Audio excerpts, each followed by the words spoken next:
Assalamu alaikum student mathematics 4024. Welcome to Maths Guru. I hope you all are fine. I am fine too. Alhamdulillah. Grade 11 students, now it's time to talk about paper 1. We'll be discussing the important topics of paper 1 and their weightages. We will also be discussing about the types of questions, and we will also revise some important concepts that are related to paper 1 in this video inshallah. I hope you all have watched the video which I made on paper 2. नहीं देखी है तो जाके देख लो, उसमें भी जो है काफ़ी इंपॉर्टेंट इन्फॉर्मेशन मैंने आपको दी है। और वो पेपर 2 के हवाले से है। तो उसमें जो टॉपिक्स के नाम मैंने आपको बताया, उनकी वेटेजेस जो मैंने आपको बताई हैं वो पेपर 2 के हिसाब से हैं। इस वीडियो में इंशाल्लाह पेपर 1 की बात कर लेते हैं। और पेपर 1 की जब बात करते हैं तो पेपर 1 में सबसे पहली जो इम्पोर्टेंट इन्फॉर्मेशन है that is calculator is not allowed. P1 में आपको कैलकुलेटर अलाउड नहीं है। 80 मार्क्स का है ये P1, और 2 आवर्स आपको मिलेंगे इसको कंप्लीट करने के लिए। तो दो चीज़ें आपको अपने साथ रखनी है, एक तो ये कि कैलकुलेटर रख लेना P2 के लिए, और एक ज्योमेट्री बॉक्स पूरा कंप्लीट अपने साथ रख लेना, क्योंकि P1 में जो है वो लोसाई का क्वेश्चन लाजमी आएगा इंशाल्लाह। तो सबसे पहले टॉपिक के बारे में देख लेते हैं। इंपॉर्टेंट टॉपिक में मैंने सबसे पहला टॉपिक लिखा है नंबर्स का। नंबर्स के टॉपिक में मैंने जो है वो थोड़ा सा और डिटेल ऐड कर दिया है कि नंबर्स में आप बॉड मास की प्रैक्टिस करोगे अच्छी तरीके से। ठीक है, बॉड मास के काफ़ी सारे क्वेश्चंस आपको पास पेपर में मिल जाएंगे, जिसमें डिवाइड मल्टीप्लाई एडिशन सब्ट्रैक्शन एक साथ होगा, मल्टीपल ऑपरेशंस होंगे, और आपको जो है वो सॉल्व करके आंसर लाना होगा। बॉड मास का क्वेश्चन एक ही मार्क का आता है, तो दो क्वेश्चन, 2 से 3 क्वेश्चन आप एक्सपेक्ट कर सकते हो बॉड मास के, तो इसकी अच्छी तरीके से प्रैक्टिस कर लेना। डेसिमल फ्रैक्शन परसेंटेज कन्वर्जन आपको आनी चाहिए। हो सकता है आपको परसेंटेज में दे दे, आपको 18% दे दे, 20% दे दे, बोले कि भाई इसको फ्रैक्शन में चेंज करो या इसको डेसिमल में चेंज करो। आपको डेसिमल में कोई नंबर देके बोले कि भाई इसको परसेंटेज में चेंज करो, तो ये वाली जो कन्वर्जन है इसकी भी अच्छी तरीके से प्रैक्टिस कर लेना। ऑल तो इसकी वेटेज 2 से 3 नंबर की होगी ज़्यादा से ज़्यादा, लेकिन यह है कि भाई पेपर 1 में आपको पता है कि वेटेजेस जो है ना वो इसी तरह होती हैं, एक एक दो दो तीन तीन मार्क के क्वेश्चन होते हैं, मैक्सिमम 4 मार्क्स हो गया। तो वेटेजेस जो है वो इससे ज़्यादा नहीं बढ़ेंगी, लेकिन यह है कि भाई नंबर ऑफ क्वेश्चंस आपको पता है 25 भी होते हैं, और जो है ये बड़ा पेपर होता है, 25 क्वेश्चंस होते हैं इसमें। तो वेटेज जो है वो हर क्वेश्चन में कुछ पार्ट्स होते हैं और कुछ बगैर पार्ट्स के क्वेश्चन भी होते हैं। तो वेटेजेस जो है वो मैक्सिमम 4 to 5 मार्क्स वाली ही होंगी। तो मैं हर टॉपिक के साथ साथ जो है ना वो वेटेज बताता रहूँगा। तो बॉड मास के बारे में मैंने बोला है 2 से 3 मार्क्स का होगा। डेसिमल फ्रैक्शन परसेंटेज कन्वर्जन ये भी 2 से 3 मार्क्स की होगी। ठीक है, इसके भी काफ़ी सारे क्वेश्चंस आपको पास पेपर में मिल जाएंगे। टाइप्स ऑफ नंबर्स का टॉपिक है। टाइप्स ऑफ नंबर्स में मैं आपको ये बताना चाह रहा हूँ कि भाई वो जो हमारे पास एक पूरा नंबर सिस्टम होता है, जिसमें ऑड नंबर्स होते हैं, इवन नंबर्स होते हैं, इंटीजर्स होते हैं, रियल नंबर्स होते हैं, और आपके पास रैशनल नंबर्स होते हैं, इर्रेशनल नंबर्स होते हैं, स्क्वायर नंबर्स हो गए, क्यूब नंबर्स हो गए। तो ये वाला जो कॉन्सेप्ट है ना ये आपका क्लियर होना चाहिए, क्योंकि आपने देखा है पास पेपर में काफ़ी सारे क्वेश्चन ऐसे मिलते हैं कि भाई एक ऐसा क्यूब नंबर बताओ जो है 4 का मल्टीपल भी है। तो इस तरह के जो क्वेश्चंस है ना उनकी काफ़ी प्रैक्टिस करनी है। तो तुम्हारा कॉन्सेप्ट क्यूब नंबर्स का, स्क्वायर नंबर्स का क्लियर होना चाहिए। जैसे स्क्वायर नंबर का मतलब ये है कि अगर मैं किसी इंटीजर को उसी से मल्टीप्लाई करूं तो जो आंसर आता है वो बेसिकली स्क्वायर नंबर है। जैसे 2 को 2 से मल्टीप्लाई करूं तो 4 जो आंसर आ रहा है वो स्क्वायर नंबर है। 1 को 1 से मल्टीप्लाई करूं तो 1 जो आंसर आ रहा है वो स्क्वायर नंबर है। तो 1 हो गया, 4 हो गया, 9 हो गया, 16 हो गया, 25 हो गया। तो ये सारे स्क्वायर नंबर्स हो गए। क्यूब नंबर की बात करूं तो 1 हो गया, 8 हो गया, ठीक है, उसके बाद जो है 27 हो गया। तो इस तरह ये सारे क्यूब नंबर्स हैं। क्यूब नंबर्स का मतलब है एक इंटीजर को उसी से 3 बार मल्टीप्लाई करूं। जैसे 2 मल्टीप्लाई बाय 2 मल्टीप्लाई बाय 2 जो है वो 8 होता है, तो 8 is basically a cube number. ठीक है, इसी तरह ऑड नंबर्स होते हैं। ऑड नंबर्स वो नंबर्स होते हैं जो 2 से डिविजिबल नहीं होते। इवन नंबर्स वो होते हैं जो 2 से डिविजिबल होते हैं। प्राइम नंबर्स हो गए, ठीक है। और मल्टीपल्स और फैक्टर्स वाला कॉन्सेप्ट होना चाहिए। तो उसके अलावा रैशनल और इर्रेशनल नंबर्स होने चाहिए। इर्रेशनल नंबर्स की बात कर लेता हूँ, असेसमेंट में भी एक क्वेश्चन आता है इर्रेशनल नंबर्स का। तो इर्रेशनल नंबर्स जो है वो ऐसे नंबर्स होते हैं जिनको मैं रेशियो की फॉर्म में नहीं लिख सकता। ठीक है, वो इनकम्प्लीट नंबर्स होते हैं, उनमें वो डेसिमल है वो चलता रहता है और रिपीट नहीं होता। अगर रिपीट होना शुरू हो जाए तो वो रिकरिंग हो जाते हैं। रिकरिंग जो है ना वो रैशनल वो नंबर्स होते हैं। तो इर्रेशनल नंबर्स की डेफिनेशन सिंपली सी अगर आप नेट पे भी देखो तो सिंपल आपको ये मिलेगा कि भाई ऐसा नंबर जिसको मैं रेशियो की फॉर्म में नहीं लिख सकता, जो इनकम्प्लीट होता है। ठीक है, ये इस नंबर को इर्रेशनल कहते हैं। कॉमन एग्जांपल इर्रेशनल की ये होती है कि हमारे पास जितने भी इम्परफेक्ट स्क्वायर्स हैं उनका अगर आप स्क्वायर रूट ले लो तो जो आंसर आता है वो इर्रेशनल नंबर आता है। जैसे मिसाल के तौर पे अगर मैं आपसे बोलूँ स्क्वायर रूट ऑफ 4, तो स्क्वायर रूट ऑफ 4 तो 2 आता है, तो 2 जो है वो रैशनल नंबर नहीं है। लेकिन अगर मैं कहूँ स्क्वायर रूट ऑफ 3, तो स्क्वायर रूट ऑफ 3 जो है ना बेसिकली उसका जो आंसर आएगा ना वो कभी भी खत्म नहीं होगा, वो चलता रहेगा। तो वो जो है ना बेसिकली रैशनल नंबर है। स्क्वायर रूट ऑफ 5 हो गया, स्क्वायर रूट ऑफ 6 हो गया। तो ऐसे जो नंबर्स होते हैं ना इम्परफेक्ट स्क्वायर्स जो होते हैं, मतलब रूट ऑफ इम्परफेक्ट स्क्वायर जो होते हैं, जैसे इम्परफेक्ट स्क्वायर, जैसे अभी मैंने आपको स्क्वायर नंबर बताया ना, तो स्क्वायर नंबर तो 1 हो गया, 4 हो गया, 9 हो गया, तो इनके बीच में जो नंबर्स है ना वो स्क्वायर्स नहीं है। तो अगर आप इनके रूट ले लो ना, तो जो आंसर आते हैं वो बेसिकली हमारे पास इरेशनल नंबर्स होते हैं, जैसे रूट 11 हो गया, रूट 12 हो गया, रूट 13 हो गया। रूट 16 नहीं हो सकता क्योंकि रूट 16 का आंसर 4 आएगा। तो ये वाला कॉन्सेप्ट जो है ना, इस पे थोड़ी सी वर्किंग कर लेना, क्योंकि असेसमेंट में भी क्वेश्चन आया था और ये 2 मार्क का क्वेश्चन था असेसमेंट में भी। आप उस वक्त भी कंफ्यूज हो रहे थे कि सर इरेशनल नंबर्स हमने पढ़ा नहीं है, तो इरेशनल नंबर्स की डेफिनेशन थोड़ी सी देख लो, उसकी एग्जांपल्स जो है वो थोड़ी सी देख लो। सिंपल वर्ड्स में मैंने आपको बता दिया कि भाई जो स्क्वायर नंबर ना हो ना, उसका जब आप रूट लोगे ना, तो आंसर जो आएगा वो इरेशनल नंबर आएगा। ठीक है। अच्छा क्यूब नंबर की हमने बात कर ली। तो ये टाइप्स ऑफ नंबर्स पे थोड़ा सा जो है वो वर्किंग कर लेना। इसके बाद रेशियो पे आ जाओ। रेशियो आपको पता होना चाहिए।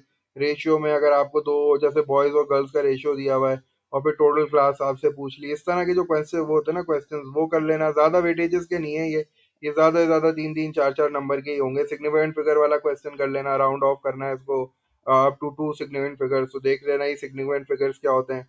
राउंडिंग ऑफ थोड़ी सी देख लेना।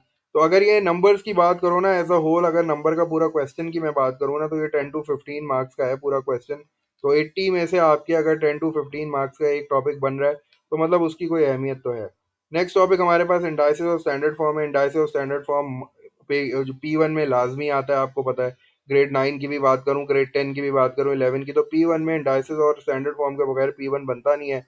इंडाइसिस में ये है कि जो आपके पास जो वो पावर फ्रैक्शंस में होती है ना, उन पे थोड़ा ज़्यादा फोकस रखना। स्टैंडर्ड फॉर्म का कॉन्सेप्ट होना चाहिए, अगर हो सकता है वो आपको दो नंबर स्टैंडर्ड फॉर्म में देके बोले मल्टीप्लाई कर लो या डिवाइड कर लो, तो वो वाले क्वेश्चंस जो है ना, उनकी अच्छी तरीके से प्रैक्टिस कर लेना कि स्टैंडर्ड फॉर्म में कन्वर्ट करना, ऑर्डिनरी फॉर्म में कन्वर्ट करना कैसा होता है। तो बेसिक ही होंगे ये। ज़्यादा से ज़्यादा इंडाइसिस और स्टैंडर्ड फॉर्म का जो है ना, वो 8 to 10 मार्क का पूरा क्वेश्चन बन सकता है। सिमेट्री की बात करूँ, सिमेट्री की वेटेज काफ़ी कम है। ठीक है, 2 to 4 मार्क का क्वेश्चन बन सकता है इसका। लेकिन सिमेट्री में वही वाली बात होती है, लाइंस ऑफ सिमेट्री ड्रॉ करनी है, ऑर्डर ऑफ रोटेशन बताना है, या वो आपको कोई ऑब्जेक्ट दे देगा और लाइन ऑफ सिमेट्री दे देगा, बोलेगा ऑब्जेक्ट कंप्लीट करो। तो सिमेट्री में यही चीजें आएंगी। सिमेट्री में वो वाले क्वेश्चंस की प्रैक्टिस कर लेना जिसमें शेडिंग करनी होती है। 2 बॉक्स और शेड करो ताकि इसका ऑर्डर 4 हो जाए। इस तरह के जो क्वेश्चन है ना, वही पेपर में आते हैं और वो 1 मार्क के होते हैं ज्यादा ज्यादा। तो सिमेट्री की वेटेज की बात करो तो भाई 3 से 4 नंबर से ज्यादा का सिमेट्री नहीं आएगा। Limits of accuracy, lower bound, upper bound.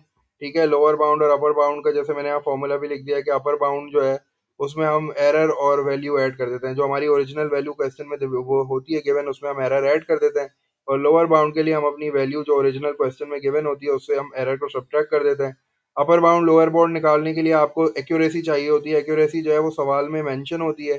जैसे अगर वो कहता है कि नियरेस्ट सेंटीमीटर, तो इसका मतलब है कि एक्यूरेसी 1 दी हुई है, आप 1 को हमेशा 2 से डिवाइड करते हो और अपना एरर फाइंड आउट करते हो। अपर बाउंड के लिए ओरिजिनल वैल्यू में एरर को ऐड कर देते हो, लोअर बाउंड में ओरिजिनल वैल्यू में से एरर को सब्ट्रैक्ट कर देते हो, तो आपकी लोअर बाउंड आ जाती है। तो और फिर उसके बाद वो आपसे जो है वो एरिया या पेरीमीटर वगैरह पूछता है। तो इस तरह के क्वेश्चंस की थोड़ी सी प्रैक्टिस कर लेना। 4 to 5 मार्क्स का जो है वो लिमिट्स ऑफ एक्यूरेसी का सवाल आएगा। इससे ज़्यादा जो है वो इसकी वेटेज नहीं है। लीनियर इनक्वालिटी का क्वेश्चन जो है वो 10 मार्क्स का आ सकता है। लीनियर इनक्वालिटीज़ में दोनों चीज़ें देख लेना, ग्राफिंग भी देख लेना। ठीक है, ग्राफिंग में ही होता है कि वो आपको ग्राफ बना के देगा और आपसे जो है वो शेडिंग करवा भी सकता है और शेड करके आपसे इनइक्वालिटीज लिखवा भी सकता है। ठीक है, तो इक्वेशन बनाना अच्छी तरीके से देख लेना। बाकी है कि लीनियर इनइक्वालिटीज को सॉल्व करना, वो जो साइमल्टेनियस लीनियर इनइक्वालिटी होती है उसको किस तरह सॉल्व करते हैं, इंटीजर्स का आंसर कैसे लिखते हैं। जैसे वो बोलता है ना कि right the integers which satisfy the following inequality, तो वो उस तरह के सवाल की लाजमी प्रैक्टिस कर लेना। मैंने इसकी वर्कशीट दी है लीनियर इनइक्वालिटी की, वो जो वर्कशीट हमने लास्ट ईयर भी करी थी, तो वो उसकी अच्छी तरीके से प्रैक्टिस कर लेना। बाकी कोऑर्डिनेट ज्योमेट्री का क्वेश्चन है। कोऑर्डिनेट ज्योमेट्री में मिड पॉइंट हो गया, डिस्टेंस फार्मूला हो गया, ग्रेडियंट हो गया, ये 3 कॉन्सेप्ट्स को अच्छी तरीके से कर लेना। मेंसुरेशन की बात करते हैं तो मेंसुरेशन में वैसे तो P2 का टॉपिक है मेंसुरेशन ना, P2 में जो है वो काफ़ी पूछा जाता है। लेकिन ये है कि P1 में भी जो है ना इसकी थोड़ी सी पॉसिबिलिटी है, मतलब 5 मार्क्स का ये पूछा जा सकता है। जिसमें हो सकता है कि वो आपको फॉर्मूला दे के आपसे जो है वो जैसे मैंने आपको बोलता कोन, सिलेंडर, क्यूबॉइड और क्यूब जो है, इनके टोटल सरफेस एरिया और इनके वॉल्यूम वगैरह के फॉर्मूले अच्छी तरीके से याद कर लेना। तो मेंसुरेशन का थोड़ा सा पार्ट जो है ना, वो आपका P1 में आ सकता है। और वो आपको P1 में ऐसे कह सकता है कि write your answer, give your answer in the form of pi. तो उसमें फिर कैलकुलेटर की जरूरत नहीं पड़ेगी। तो वही फॉर्मूलाज जो है ना वही तुम्हारे जहन में होने चाहिए। पेरीमीटर निकालने तुम्हें दे सकता है, जैसे कंपाउंड शेप का पेरीमीटर दे दिया, एक सर्कल है और एक रेक्टेंगल उसके साथ है, बोला इसका पेरीमीटर निकाल लो इन टर्म्स ऑफ पाई। तो इस तरह का क्वेश्चन जो है ना वो मेंसुरेशन में आ सकता है 2D का। और 2D का कह रहा हूँ, 2D ये जो कंपाउंड शेप है ना ये 2D का होता है, 3D में नहीं आता कंपाउंड शेप। तो 2D में वो जो है वो दे सकता है P1 में ना। लोसाई की बात कर लेते हैं। लोसाई में हमारे पास जो है वो, हाँ, लोसाई पेपर 1 के हिसाब से काफ़ी इंपॉर्टेंट है। 6 to 8 मार्क का क्वेश्चन इसका बन सकता है लोसाई का। लेकिन यह कि लोसाई का बेसिक ही क्वेश्चन होगा, इतना मुश्किल जो है वो P1 में नहीं आता, मुश्किल क्वेश्चन इसका P2 में आता है। तो यहाँ अगर आएगा तो वही 4 केस आपको याद होने चाहिए कि परपेंडिकुलर बाइसेक्टर कब बनता है, एंगल बाइसेक्टर कब बनता है, और पैरेलल लाइंस कब बनाते हैं, और शेडिंग कब करते हैं। तो इसी तरह का लोसाई का क्वेश्चन जो है ना वो P1 में भी एक्सपेक्ट कर लेना। सेट्स ऑफ वेन डायग्राम्स के लिए मैं वही बोलूंगा, जो वर्कशीट आपको दी है हमने उसी वर्कशीट की अच्छी तरीके से प्रैक्टिस कर लो। उसमें शेडिंग भी है, उसमें वर्ड प्रॉब्लम्स भी हैं, तो वर्ड प्रॉब्लम्स पे ज़्यादा फोकस रखना है, क्योंकि P1 में जो है वो सेट्स के वो आते हैं वर्ड प्रॉब्लम्स। और अलजेब्रा एज यूजुअल, अलजेब्रा तो इम्पोर्टेंट है ही है भाई। अलजेब्रा में थोड़ा सा फैक्टराइजेशन और एक्सपेंशन को जो है ना ज़्यादा इंपॉर्टेंस देना। फैक्टराइज कैसे करते हैं, सॉल्विंग इक्वेशंस में जब भी नाम आता है, साइमल्टेनियस इक्वेशन का नाम आता है, तो साइमल्टेनियस इक्वेशन का एक क्वेश्चन जो कि 4 to 5 मार्क्स का हो सकता है।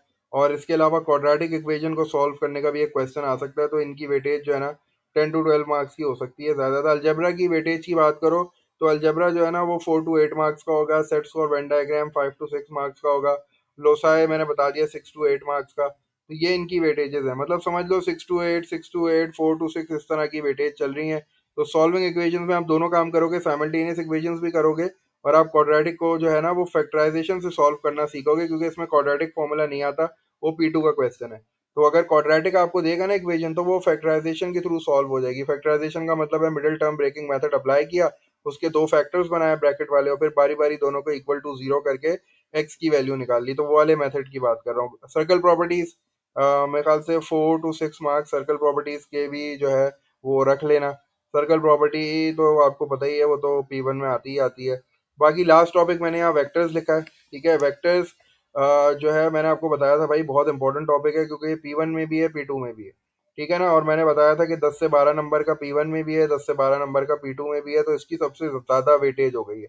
वेक्टर्स के लिए ना मैंने कुछ यहाँ की पॉइंट्स लिखे हैं, थोड़ा सा इसको रिवाइज कर लेते हैं। P2 में जब वेक्टर का क्वेश्चन आता है ना तो वो तो एडवांस आता है थोड़ा सा, जिसमें आपको जो है ना वो एक्सप्रेस करना होता है ये एक वेक्टर को इन टर्म्स ऑफ ए और बी, वहाँ रेशियो की बात होती है। लेकिन जब P1 में क्वेश्चन आता है ना वेक्टर का, वो थोड़ा सा वो बेसिक लेवल का आता है, ठीक है। बेसिक लेवल का मतलब है वो पैरेललोग्राम वाला आ जाएगा। पैरेललोग्राम बना के दे दिया उसने और बोला कि भाई A to C, मतलब आसान थोड़ा सा क्वेश्चन आता है। इसमें वेक्टर्स को ड्रॉ करने के लिए भी देता है। आपने देखा होगा P1 में आपको कभी कभार ग्रिड जो है वो अच्छी जो है उसे ग्रिड बना के देता है, और ग्रिड में एक डॉट लगा के देगा, बोलेगा भाई ये एक पॉइंट है, यहाँ से मुझे एक वेक्टर बना के दिखाओ। तो वेक्टर ड्रॉ करना जो है ना ये तुम्हें आना चाहिए। वेक्टर ड्रॉ के लिए देखो मैंने यहाँ एक तो एग्जाम्पल जो है वो तुम लोग के साथ शेयर कर रहा हूँ।